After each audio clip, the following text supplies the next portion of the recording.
अरे रे रे रे रे कहाँ तो भी जा रहा है भाई, ऑर्डर पूरा ये भाई अपना कर्नूल का ऑर्डर है ये। हाँ। इंस्टाग्राम पे ऑर्डर आया अपने को ये। माशाल्लाह। अगर आपको भी ऑर्डर देना है तो स्क्रीन पे नंबर है, ऑर्डर दे सकते हैं। ये आप देख सकते हैं, एक से बढ़ के एक नया स्टॉक है ये।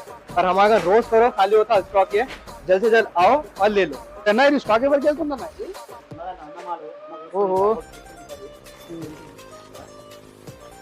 ఏమన్నా బాగున్నారన్న? అన్న మంచిగా వేరే ఉన్నారు. బాగున్నారండి మీరు? ఎక్కడ ఉంది షాప్ మీది? మంది అనంతపూర్ డిస్ట్రిక్ట్ అన్న, అనంతపూర్ నుంచి వచ్చాం మనం. నేను ఇక్కడ 15 years నుంచి రెగ్యులర్గా తీసుకుంటున్నాను. మంచిగా మనకు ఫ్యాబ్రిక్స్ ఇక్కడ అంతా చాలా మంచిగా ఉంటాయి. ప్రింట్లో, చెక్స్లో, ప్లెయిన్లో చాలా ఎవర్ గ్రీన్ ఉంటుంది. ఇక్కడ క్వాలిటీ ఎవర్ గ్రీన్ ఉంటుంది, చెప్పే పని లేదు. ఇంకా మనకి ఇక్కడ సైజింగ్ పర్ఫెక్ట్ ఉంటుంది అన్న. స్టాండర్డ్ సైజెస్ ఉంటాయి, మొత్తం బ్రాండ్ సైజ్ ఉంటాయి. మొత్తం టోటల్ ఫ్యాబ్రిక్ కూడా బ్రాండ్ ఇమేజ్లో ఉంటుంది, చాలా ప్రీమియం లుక్లో ఉంటాయి. ఫ్యాబ్రిక్ చాలా బాగుంటుంది, ప్రైస్ రేంజ్ కూడా చాలా బాగుంటుంది. ఇంకా మన దగ్గర వీళ్ళ దగ్గర ఇంకా చాలా వెరైటీస్ ఉన్నాయండి, చాలా ప్రింట్స్. నాకు ఇక్కడ చూడడానికి చాలా కలెక్షన్స్ ఉన్నాయి. దాంట్లో నేను మార్నింగ్